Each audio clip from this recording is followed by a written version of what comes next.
Maxi inchiesta su Girgenti Acque, 8 soggetti fermati, sono indagate complessivamente 84 persone, per 50 delle quali la Procura si appresta a notificare avviso di conclusione delle indagini preliminari.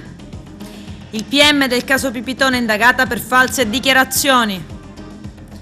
Lavori nella trafficatissima Via Gela di San Leone, ma il cantiere non è sicuro. Un migrante sbarca a Lampedusa indossando la maglia della polizia, ha affrontato un pericoloso viaggio per realizzare il suo sogno.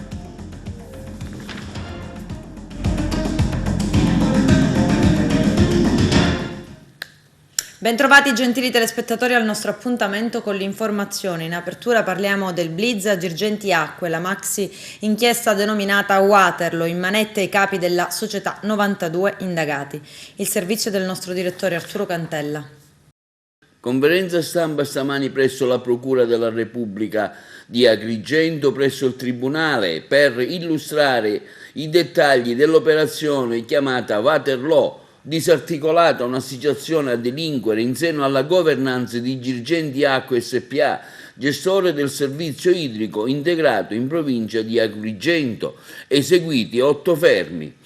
Nella mattinata di oggi, infatti, i militari dell'Arma, dei Carabinieri, della Tutela per l'Ambiente, della Guardia di Finanza, del personale della DIA, Direzione Investigativa Antimafia, in diverse province italiane hanno eseguito ben 8 provvedimenti di fermo di indiziato di delitto a carico di altrettante persone ritenute responsabili a vario titolo di reati di associazione a delinquere, finalizzata alla commissione di delitti contro la pubblica amministrazione, frode in pubbliche forniture, furto, ricettazione, reati tributari, società in materia ambientale ed altro.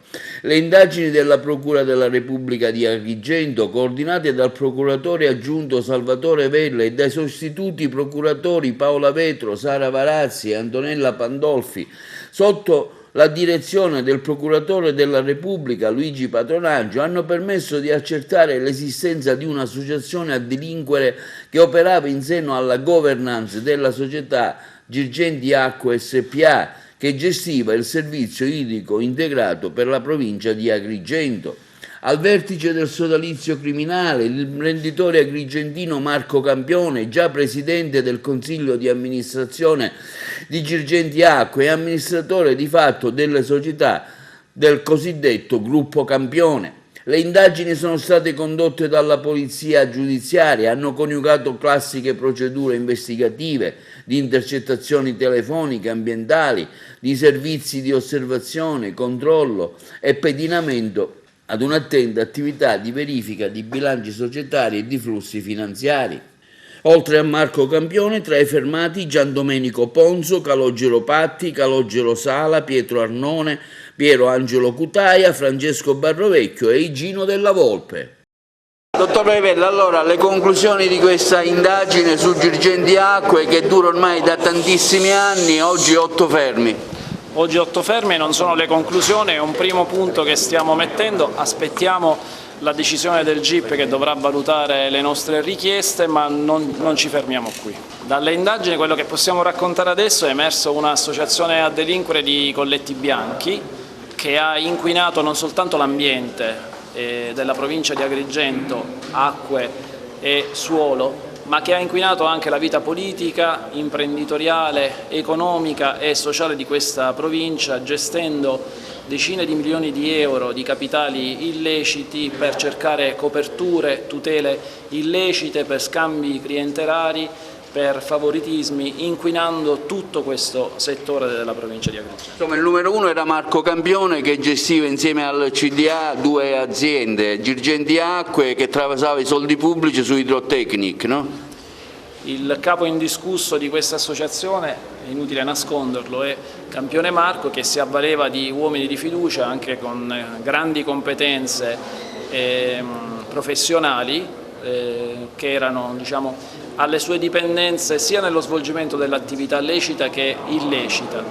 E la sua merce di scambio era questo grande potere sia di carattere economico che diciamo, sulla possibilità di incidere sulla forza lavoro di questa provincia, visto che la Girgenti Acque è la prima azienda in provincia per numero di fatturato, circa 50 milioni di euro annui, sia la prima provincia, come sappiamo, per numero di dipendenti, quindi insomma era una portaerei. Fate anche gli utenti in che modo? In che senso?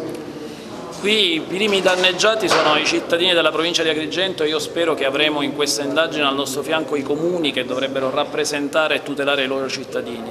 I cittadini venivano truffati con le bollette perché pagavano più di quanto dovevano e sono stati accertati con consulenze tecniche per decine di milioni di euro, pagavano servizi di depurazione che non venivano svolti, facevano il bagno anche in riserve regionali che erano inquinate grazie all'attività della Girgenti Acque di Campione e Marco e ricevevano servizi che riguardavano la distribuzione dell'acqua nelle condizioni che sapevamo. Non soltanto, ma dobbiamo ricordarci che anche i lavori che venivano svolti per la maggior parte da aziende del gruppo Campione. Vediamo tutte le condizioni delle strade che vengono ricoperte dopo il passaggio delle tubature. Tutto questo non è una sorta di maledizione biblica di questa provincia, ha nomi e cognomi e scelte precise che noi abbiamo tentato di mettere nella nostra richiesta. Un assumificio, si parla di Girgenti Acque come un assumificio, ma c'è un coinvolgimento del livello politico? Ci sono diversi politici coinvolti in questa vicenda, alcuni sono indagati, altri hanno chiesto e ottenuto favori dal gruppo criminale di Campione Marco. Non abbiamo accertato la controprestazione, quindi restano alle carte questa disponibilità anche di politici di livello nazionale che non configurano un reato, ma è chiaro che le coperture non erano soltanto della pubblica amministrazione, non erano soltanto dei professionisti che hanno svilito le loro competenze tecniche, ma vi erano anche della politica. Ecco, lei nel 2015 denunciò e evidenziò le tante negatività di Girgenti Acque. Lei ha detto nella conferenza stampa se si agiva allora, insomma, si sarebbero evitati altri danni. Nel 2015 vennero forniti dei chiari, gravi, precisi e concordanti elementi che delineavano già un tentativo e un rischio di infiltrazione del sistema amministrativo contabile della Girgenti Acque da parte di esponenti anche della criminalità organizzata. In quel contesto però, ahimè, la misura fu liberatoria e quindi diede poi via libera al gruppo Campione per potenziare ulteriormente il sistema criminale che aveva posto in essere attraverso le società del gruppo stesso. Il sistema si rafforzò ulteriormente in quanto non poté essere interrotta la convenzione trentennale che prevedeva appunto la fornitura del sistema idrico integrato. Questo ha determinato che se il sistema fosse stato interrotto nel 2015 un'indebita percezione di fatturato dell'ordine di circa 39 milioni di euro. Oggi la conclusione è anche con la dichiarazione di fallimento delle aziende. No? La dichiarazione di fallimento, ahimè, condiziona un po' tutta l'indagine perché talune condotte, anche dal punto di vista dei reati societari, dal punto di vista dei reati fiscali, vanno ad essere ricondotti nell'ambito dell'alveo dell'ipotesi di bancarotta fraudolenta, sia essa patrimoniale o anche semplicemente documentale. Naturalmente considerate che il sistema che ci riguarda è fondato su un certo numero di fermi di polizia giudiziaria che in quanto tale riposano naturalmente sul fatto che il giudice delle indagini preliminari possa suffragare il costrutto probatorio posto in essere dalla Procura di Agrigento per addirittura emettere dei provvedimenti restrittivi della libertà personale. Il sistema del fermo DPG riposa su due elementi fondamentali, un quadro indiziario forte, preciso, concordante e il pericolo di fuga. Dalle evidenze probatorie c'era proprio entrambi gli elementi e quindi la necessità di intervenire anche per determinare una sorta di salto di qualità a quella che è il percorso investigativo posto in essere dalla Guardia di Finanza, dalla Direzione Investigativa Antimafia e dall'Arma dei Carabinieri. È un treno in corsa. Noi a breve naturalmente, poiché nell'ottica dei cerchi concentrici, se talune ipotesi vengono suffragate dal giudice delle indagini preliminari, partiamo anche con ulteriori strumenti molto più invasivi. Arresti pure? Anche. Comandante Stingo, allora, le conclusioni di questa indagine cui i carabinieri hanno lavorato in maniera particolare, diceva il procuratore, si è creato anche un pool blindato dalla fuga di notizie. Sì, è un'indagine molto importante perché è un'indagine i cui risultati vanno a tutela della comunità, a tutela dei nostri cittadini che in questa provincia spesso non usufruiscono dell'acqua pubblica, non hanno quasi mai acqua potabile, pagano delle tariffe molto più alte di quelle di alcune città metropolitane. Ecco perché l'Arma della Gente ha avviato questa attività investigativa, un'attività che nasce circa 6 anni fa, proprio per proteggere quello che è il patrimonio della nostra comunità, e cioè quello relativo alla salute e all'ambiente che ci circonda. Un danno ingente, un'acqua pubblica molto inquinata, altamente inquinata da elementi chimici che avevano e avranno sicuramente degli importanti riflessi sulla salute. Ecco, il riferimento è proprio questo: quando si parla di assumopoli, di assumificio, si evidenzia come ci sia stato da parte di quelli definiti dal procuratore i signori dell'acqua un tentativo di avvicinare in maniera subdola, quindi attraverso l'offerta di potenziali assunzioni, di attività lavorative nei confronti di famiglie, a vantaggio di familiari di appartenenti alle forze di polizia. È sicuramente un'immagine brutta, ma ciò che ne traiamo invece, ciò che ne dobbiamo trarre è l'immagine positiva, il fatto che riusciamo a fare pulizia, che riusciamo a individuare questi soggetti e riusciamo ad allontanarli dalle nostre istituzioni per renderle pure e per far sì che quella che nella nostra quotidianità ci deve accompagnare sia la necessità di proteggere le nostre comunità. Un trentenne agrigentino è stato denunciato a piede libero per l'ipotesi di reato di maltrattamenti in famiglia. L'uomo, secondo quanto ricostruito al culmine dell'ennesima lite, avrebbe aggredito la madre afferrandola per il collo. Il fatto è avvenuto nel quartiere di Villaggio Mosè. Sul posto, dopo diverse segnalazioni giunte al centralino, sono intervenuti gli agenti della sezione volanti della questura di Agrigento. Sulla donna i segnali della violenza, quali lividi ed escoriazioni. Così è scattato il codice rosso, con conseguente denuncia alla Procura della Repubblica a carico del trentenne. Caso Denise Pipitone, l'ex PM di Marsala Maria Angioni indagata per false dichiarazioni. C'è il servizio. È un personaggio ormai pubblico, l'ex PM Maria Angioni, oggi indagata per dichiarazioni false a pubblico ministero per quanto detto davanti ai magistrati di Marsala sul caso inerente la scomparsa di Denise Pipitone. La Angioni nelle ultime settimane da svariate trasmissioni televisive ha lanciato rivelazioni o ricostruzioni e presunte nuove verità, oltre alle note accuse di depistaggio risalenti a quando era lei titolare del fascicolo sul presunto sequestro del 1 settembre 2004, e dunque le sue accuse, con al centro Anna Corona, l'ex moglie di Piero Pulizzi, padre naturale della piccola Denise, oggi ventenne. Angioni in più occasioni ha riferito di ostacoli alle indagini, parlando di complici dei rapitori che puntualmente avrebbero fatto sapere agli indagati le mosse degli inquirenti. Secondo quanto si apprende, la procura di Marsala ha convocato la donna, attualmente giudice del lavoro in Sardegna, e dopo il colloquio è stata iscritta nel registro degli indagati come le sarebbe stato notificato.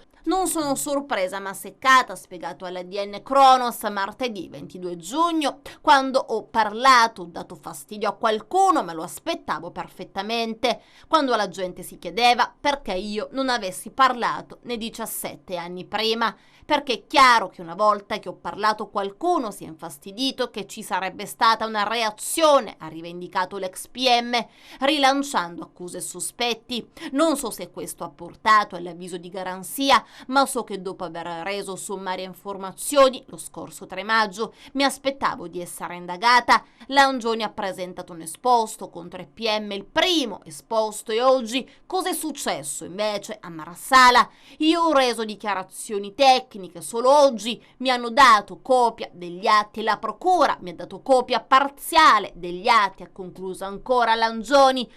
Sulla sua presenza continua in TV, dove è intervenuta spesso per parlare del caso, dando alcune interpretazioni della vicenda, arrivando ad affermare con sicurezza che Denise è viva e in un ambiente protetto con un marito e figlia. L'ex PM commenta: in realtà mi hanno invitato delle trasmissioni solo dopo che ero andata in procura.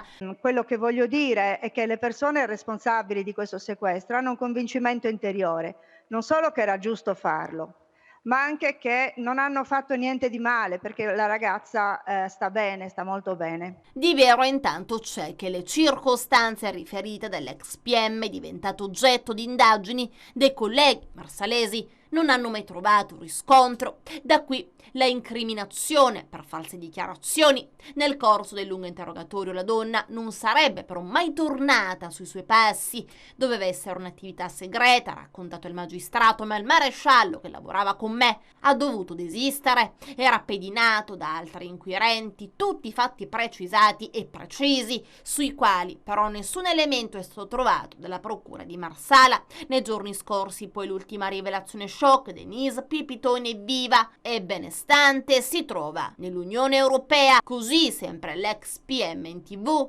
La ragazza è in Europa, ma è una persona benestante, è una persona con diverse sedi, diciamo, si sposta. E quanti anni avrebbe questa persona? Vederla è compatibile con un'età di Denise. O è Denise o è una sorella gemella. Rivelazioni che hanno lasciato di stucco persino l'avvocato di mamma Piera Maggio. Giacomo Frazzita costretto a invitare giornalisti, magistrati e avvocati alla massima cautela per salvaguardare le indagini, quelle vere. Sto cercando non tanto di individuare colpevoli, che vista la mia attuale posizione mi interessa poco, anzi praticamente niente, se non in quanto possa servire tutto per individuare dov'è una persona, Denise, a cui è stato impedito di avere la sua identità personale, familiare, perché non è più vicino alla sua mamma. I carabinieri della compagnia di Canicattì stanno indagando su un furto con strappo commesso ieri mattina a Borgalino, nel centro storico della città. Vittima una donna di 83 anni che verso le 10 del mattino, mentre si trovava nei pressi della propria abitazione, è stata avvicinata da un individuo travisato che con un gesto fulmino le ha strappato dal collo una collana d'oro. Lo scippatore è fuggito subito dopo a piedi, dileguandosi tra le stradine del borgo. La vittima, dopo lo shock, ma per fortuna incolume, ha chiamato i carabinieri. È il secondo episodio del genere che si registra in pochi giorni a Borgalino, dopo la rapina subita in casa venerdì scorso da un'altra anziana. I carabinieri hanno già predisposto più intensi servizi di controllo nel centro storico canicattinese, mentre le indagini dei militari valutano la possibilità che 2 fatti possano essere stati commessi dallo stesso malvivente. Un migrante di appena 15 anni sbarca a Lampedusa indossando una maglia della polizia. Voglio fare l'agente, ha detto. Ha affrontato un viaggio pericoloso per realizzare il suo sogno di raggiungere l'Italia e stabilizzarsi a Milano. Arturo Cantella. Bloccato un migrante a Lampedusa che all'atto dello sbarco indossava una maglietta della Polizia dello Stato. La Capitaneria di Porto di Lampedusa, a circa 23 miglia dall'isola, intercettava un'imbarcazione in legno con a bordo 40 migranti di varie nazionalità che venivano trasbordati e condotti al molo Favarolo a Lampedusa. All'atto dello sbarco l'attenzione degli operatori della Polizia di Stato impegnati nelle attività di soccorso veniva attirata da un giovane cittadino egiziano che indossava una maglia molto simile nella foggia a quella della divisa operativa della Polizia di Stato, con tanto di alamari ma senza gradi, a dire del migrante, acquistata poco prima di partire in un mercatino di Tripoli. Il predetto, dell'età di 15 anni, raccontava quindi che era partito nel mese di maggio dalla cittadina di Fayum, nell'entroterra egiziano, dove aveva lasciato la famiglia composta dai genitori e 6 fratelli. Quindi, raggiunta la Libia, da lì si era imbarcato su una fatiscente imbarcazione in legno, affrontando un pericoloso viaggio per realizzare il suo sogno di raggiungere l'Italia e stabilirsi a Milano, con la speranza di riuscire a trovare un lavoro.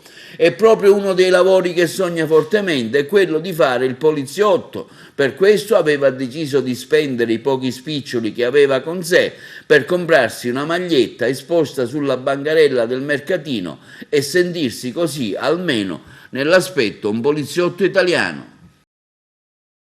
50 box dell'area portuale di Licata posti sotto sequestro nel maggio scorso dalla Capitaneria di Porto sono stati dissequestrati in accoglimento all'istanza avanzata dal Comune di Licata, rappresentata dall'avvocato Santo Lucia. Il provvedimento riguarda nello specifico gli attrezzi e le reti custoditi all'interno dei box che secondo l'accusa sarebbero oggetto del reato. Venendo meno l'esigenza cautelare, di conseguenza anche i box non sono più sotto sequestro. L'inchiesta, coordinata dal sostituto procuratore Antonella Pandolfi, riguarda le presunte concessioni demaniali scadute ma rinnovate. I box utilizzati dai pescatori e imprenditori ittici erano nella disponibilità del comune, che procedeva ad assegnazione a quanti ne avevano fatto ne facevano richiesta.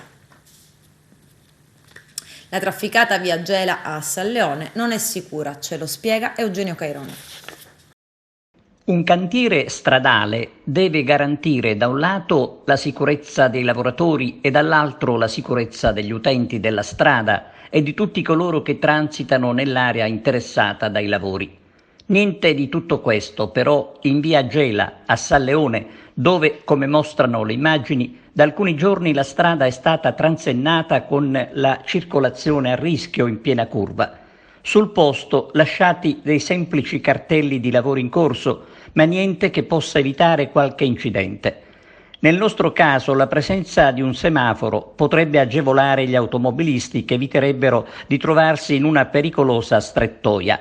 Non sappiamo i motivi che hanno portato alla recinzione del tratto di strada e non sappiamo chi sia il committente dei lavori, che si presume comunque possa essere il comune, trattandosi di una pubblica via. Fatto sta che da alcuni giorni nella trafficatissima via Gela vige una sorta di abbandono ad altissimo rischio. Staremo a vedere in che modo si intenda porre fine al pericolo. Il 15% dei contagi Covid in Italia nelle ultime 24 ore si registra in Sicilia, dove sono 133 nuovi casi su un totale di 13.310 tamponi processati, con un tasso di positività dell'1%. Questo quanto emerge dal bollettino emanato dal Ministero della Salute. L'isola detiene oggi anche il triste primato delle vittime, che sono 7, ma questi numeri vanno però inseriti in un contesto di continuo miglioramento. Resta sempre in discesa infatti il saldo dei posti letto occupati in ospedale, sono 226 ricoveri ordinari, meno 11 rispetto a ieri, e 25 le terapie intensive come ieri, con 2 soli nuovi ingressi. Guariti sono 426, mentre le persone positive in Sicilia restano 5.209, di cui 4.958 curate in casa. Appena 5 nuovi contagi individuati nella provincia di Palermo, mentre a Catania sono 39, Messina 6, Siracusa 14, Trapani 21, Ragusa 5, Agrigento 17, Caltanissetta 12, Enna 14. Entro primavera il cantiere dell'Ismet 2, il nuovo ospedale che si affiancherà al centro ricerca Rimed nella cittadina palermitana, potrebbe partire nella primavera del 2022. Vediamo.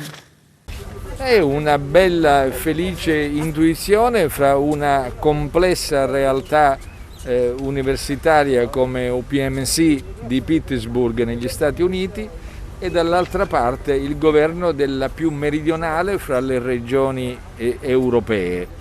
Assieme stiamo creando un nuovo ospedale che diventa un centro di alta specializzazione e che si apre non solo alle regioni del sud, già abbiamo un accesso dell'8% circa l'anno, ma si apre anche alle regioni del Nord Africa che non debbono più cercare la sanità europea a Berlino, a Londra, a Milano, ma possono benissimo trovarla a portata di mano, perché siamo a pochi minuti di distanza di volo dalla loro terra. Quindi c'è anche un'alta valenza di carattere morale ed etico. Beh, intanto è il frutto di un lavoro che fa piacere sia riconosciuto anche dai massimi livelli di uno dei grandi colossi della sanità del mondo, perché quando abbiamo iniziato a lavorare su Ismet 2 era poco più di un anno fa. A distanza di un anno arriviamo alla progettazione definitiva ed è anche un orgoglio, perché è il primo grande ospedale che Renzo Piano con il suo gruppo di lavoro, il suo studio, progetta in Italia. L'obiettivo è quello di mantenere la scadenza del 15 ottobre per la progettazione esecutiva e quindi avviare le procedure di gara entro l'anno. Stiamo facendo una corsa contro il tempo con uno schema che abbiamo gestito anche per il nuovo ospedale di Siracusa e che deve potersi completare con il concorso di progettazione del nuovo ospedale della Palermo occidentale, che ha un finanziamento anche questo di quasi 240 milioni di euro. C'era un lato della Sicilia che era un po' indietro dal punto di vista dell'edilizia sanitaria e la pandemia ci ha fatto vedere quanto è importante. Noi oggi recuperiamo tempo, produttività con una idea che porterà in Sicilia migliaia di persone e questo è l'ulteriore valore aggiunto. Ricerca, lavoro, sviluppo, economia. Per la Sicilia è un mix di interventi importanti che il Presidente della Regione ci ha affidato come assessorato alla salute e speriamo di averla onorata con impegno. Ma sicuramente lo è non solo per la sanità ma anche per la ricerca e anche per lo sviluppo economico. Quello che il nuovo ISMET porterà è naturalmente nuove possibilità di cura, perché oltre a quello che già oggi ISMET fa, trapianti, cardiochirurgia e chirurgia oncologica, avrà anche dei programmi per la cura, per l'ortopedia e per le neuroscienze, un programma completo per la cura del cancro. E l'integrazione con il centro di ricerche di Carini darà un enorme impulso alla ricerca biomedica, che poi si traduce in posti di lavoro e creazione di imprese biotecnologiche. Quindi un'occasione di sviluppo straordinario e devo dire che non ha veramente uguali in Italia e in Europa. Professore, quindi continuate a credere nella Sicilia? Non abbiamo bisogno di crederci, abbiamo verificato che si può lavorare bene, ci sono le risorse intellettuali, c'è la determinazione naturalmente politica senza la quale non si fa nulla e voglio dire, è un ambiente straordinario, anche questo aiuta. Quello che avete visto oggi con il progetto dell'architetto Piano va proprio anche nella direzione di dare un segnale molto forte per quanto riguarda anche la sostenibilità degli edifici. La sostenibilità e quindi l'uso ad esempio di energie rinnovabili è non solo un'esigenza ambientale, quindi etica, ma anche un grosso vantaggio economico, perché circa l'80% delle necessità di energia elettrica dell'ospedale verrà coperto dall'energia solare. Questo vuol dire costi di gestione inferiori. Carenza idrica, l'associazione Tante Case, Tante Idee, che raccoglie alcune strutture ricettive agrigentine, ha lanciato l'allarme e ha ottenuto un incontro col prefetto di Agrigento, Maria Rita Cocciufa. Vediamo. Un incontro si è svolto ieri presso la prefettura di Agrigento con il prefetto Maria Rita Cocciufa e rappresentanti dell'associazione agrigentina Tante Case, Tante Idee, per segnalare ancora una volta come in un momento in cui si parla di ripartenza le strutture ricettive soffrono la carenza idrica. Già qualche giorno fa l'associazione Tante Case e Tante Idee aveva lanciato l'allarme e chiesto un incontro con i massimi vertici della prefettura agrigentina. L'associazione Tante Case Tante Idee aveva lanciato l'allarme sulla crisi idrica per le strutture ricettive. Il vostro allarme è stato raccolto dal prefetto che oggi vi ha incontrato. Cosa vi ha detto? Le emergenze non finiscono mai in questo territorio, a volte la spazzatura, adesso l'acqua, insomma chi più ne ha più ne mette, ci siamo abituati, però noi non ci arrendiamo, continuiamo a credere nelle potenzialità di questo territorio, continuiamo a credere nello sviluppo turistico come unica industria per creare sviluppo e occupazione. Abbiamo lanciato un appello perché è paradossale che in un momento in cui si parla di ripartenza e le strutture ricettive del nostro territorio incominciano a ricevere le prime prenotazioni, a ospitare i primi clienti, i primi ospiti, ci sia di nuovo, si presenti l'emergenza idrica e siccome noi ci mettiamo la faccia e non vogliamo perdercela, vogliamo rappresentare questo territorio al meglio, come hai detto tu abbiamo lanciato un appello e questo appello è stato prima di tutto raccolto dal prefetto che è stata veramente gentile ad ascoltarci a sentire le nostre problematiche, a conoscere quelle che sono le nostre esigenze, che poi sono le esigenze di tutti, le esigenze di tutta la città. Tutti noi soffriamo della carenza della distribuzione idrica, è ovvio che solo se teniamo alta l'attenzione su questa problematica possiamo arrivare a una soluzione. Il prefetto ovviamente conosce, ha già fotografato una situazione che ha ereditato e che va avanti nel tempo, l'emergenza idrica ce la portiamo sempre dietro da decenni, un po' tutto come negli ultimi 20 anni, però per fortuna abbiamo sentito anche e soprattutto da parte del prefetto che c'è chi sta lavorando per far fronte a questa emergenza e per evitare che si possa protrarre ancora a lungo. Speriamo insomma di poter vivere un'estate serena e di poter offrire ai nostri ospiti il servizio che meritano. Lei rappresenta i B&B che si trovano al centro storico, qual è la situazione?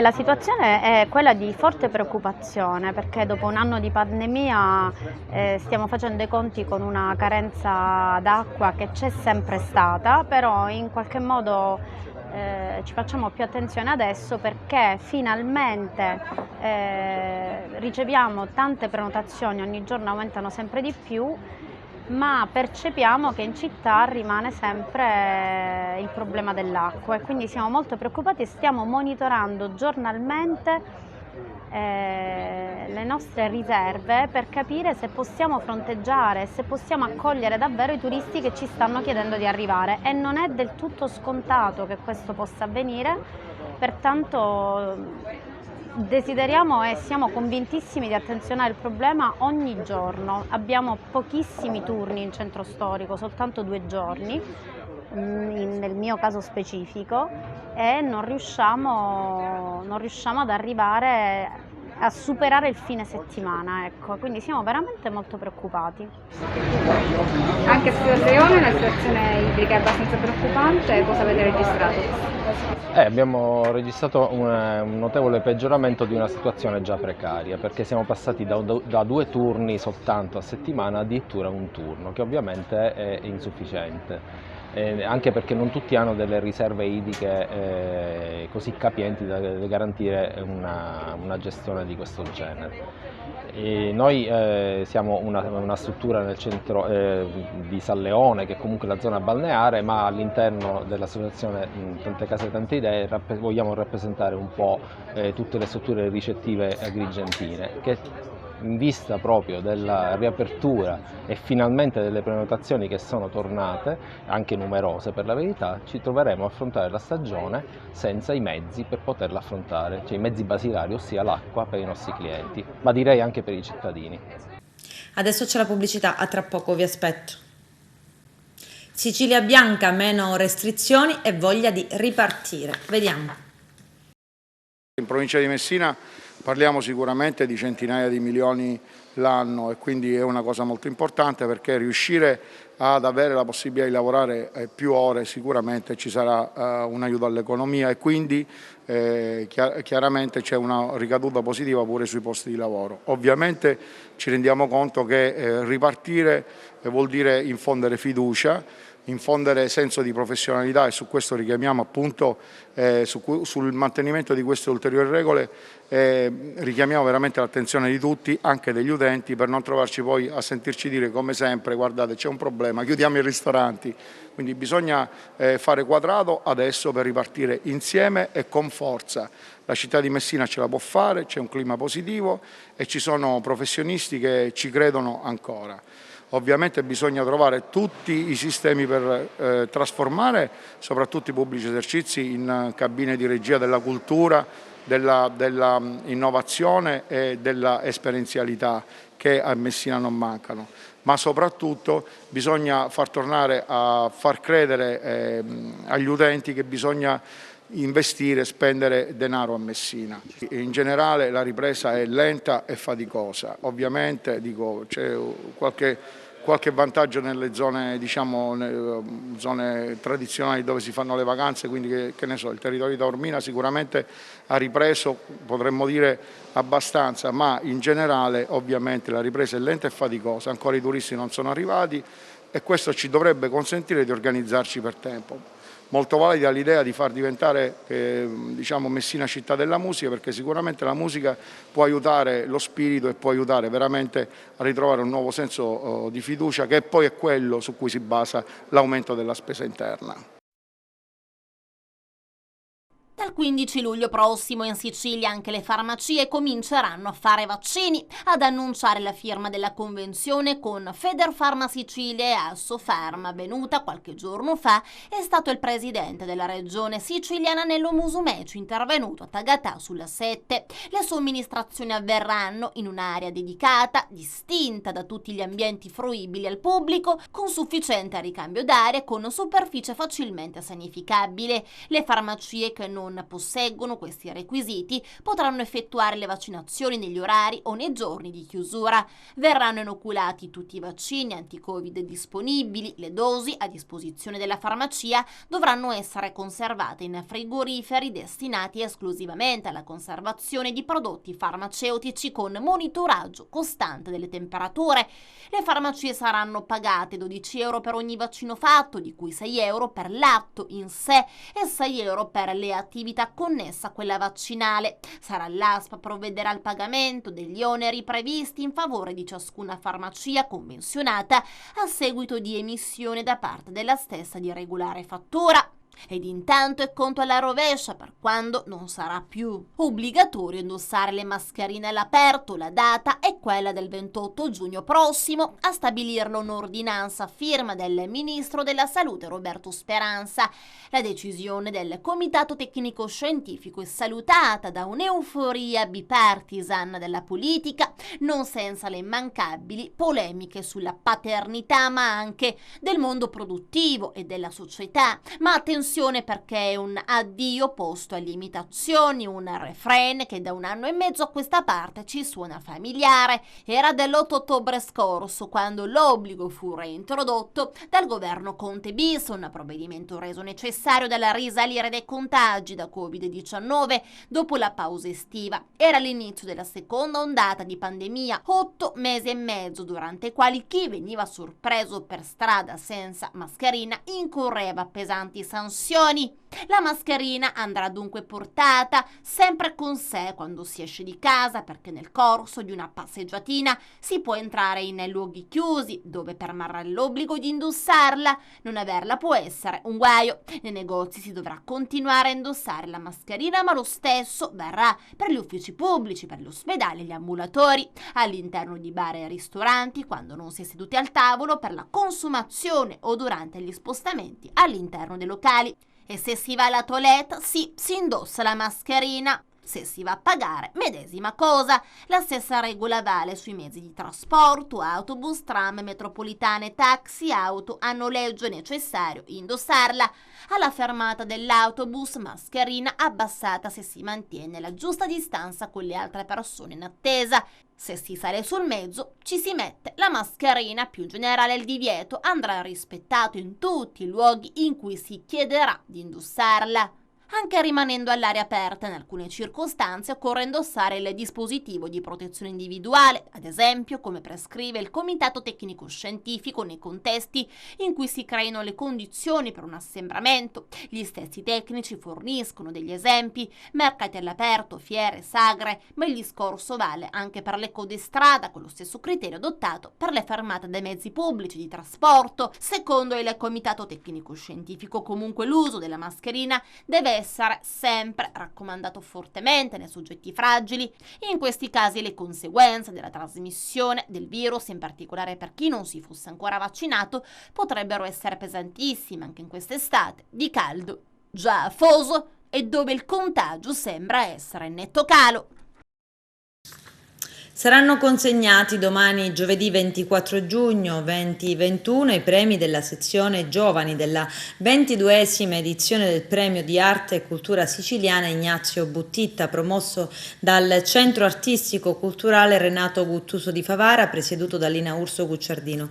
L'assegnazione dei premi, programmata per il 13 dicembre 2020, fu sospesa a causa delle restrizioni dovute alla pandemia da coronavirus, con l'appuntamento spostato appena le condizioni lo avrebbero avrebbero permesso. Finalmente possiamo riprendere la nostra normale attività di promozione dell'arte e della cultura siciliana, afferma la Presidente, sicuri di far cosa gradita ai tantissimi poeti e scrittori che amano la lingua siciliana e che hanno partecipato al nostro concorso letterario. Il premio Giovani è dedicato agli alunni delle scuole dell'obbligo che hanno partecipato singolarmente o con elaborati di gruppo, proponendo poesie, prose o un breve elaborato letterario.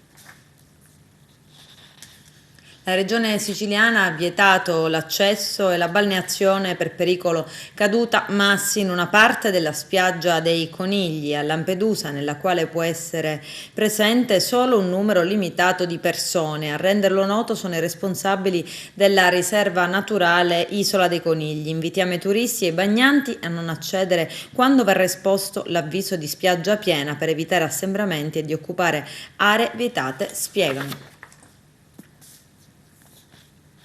Afa e caldo intenso in Sicilia, settimana da bollino rosso, attesi picchi fino a 42 gradi, c'è il servizio. Un'ondata di caldo africano è arrivata in Sicilia già da alcuni giorni e la situazione meteorologica non sembra migliorare. L'anticiclone ha preso forza e portato sull'isola tanto sole, afa e caldo, con temperature che hanno superato i 40 gradi, soprattutto nelle aree interne. Ad estate ormai iniziata, le temperature si attestano comunque al di sopra della media del periodo. Dopo un weekend rovente ed un inizio settimana caratterizzato dall'afflusso di torride correnti nordafricane, l'anticiclone subtropicale è in ulteriore rinforzo e ciò comporta la persistenza di quest'ondata di calore, l'avvio di un lungo periodo improntato ad un caldo intenso e l'arrivo per tutta la settimana di masse d'aria molto calda provenienti dal deserto del Sahara algerino, con picchi fino a 42-44 gradi nelle aree interne della Sicilia, come la parte orientale della provincia di Enna, la piana di Catania e l'Alto Siracusano. Si attendono dunque afa ed elevati livelli di disagio corporeo anche in serata e di notte lungo le coste e nelle grandi città. Il caldo sarà accompagnato da cieli coperti a causa dell'alta concentrazione di polveri desertiche. La Protezione Civile regionale ha diffuso il bollettino per rischio incendi e ondate di calore per le giornate di ieri ed oggi. Per la giornata di oggi in particolare il rischio ondate di calore sale al livello 3 rosso e non è prevista alcuna variazione meteorologica oltre ad un possibile isolato rovescio temporalesco tra l'Etna e la costa ionica catanese. Caldo intenso e afoso, soprattutto nelle aree interne lontane dal mare. Domani, giovedì 24 giugno, cieli lattiginosi e ancora alti valori sulla colonnina di mercurio con picchi in alcune zone dell'isola che potranno superare i 42-43 gradi e afa lungo le coste e nei centri urbani. Nemmeno venerdì l'anticiclone africano ci darà una tregua e per il prossimo fine settimana sono previsti alta pressione e sole. Sul litorale tirrenico, quello ionico, sui monti e nelle zone interne i cieli saranno sereni o poco nuvolosi, mentre sulla costa meridionale saranno parzialmente nuvolosi. Con questo è tutto, termina qui l'edizione del telegiornale. Grazie per la gentile attenzione e per essere stati con noi. A presto.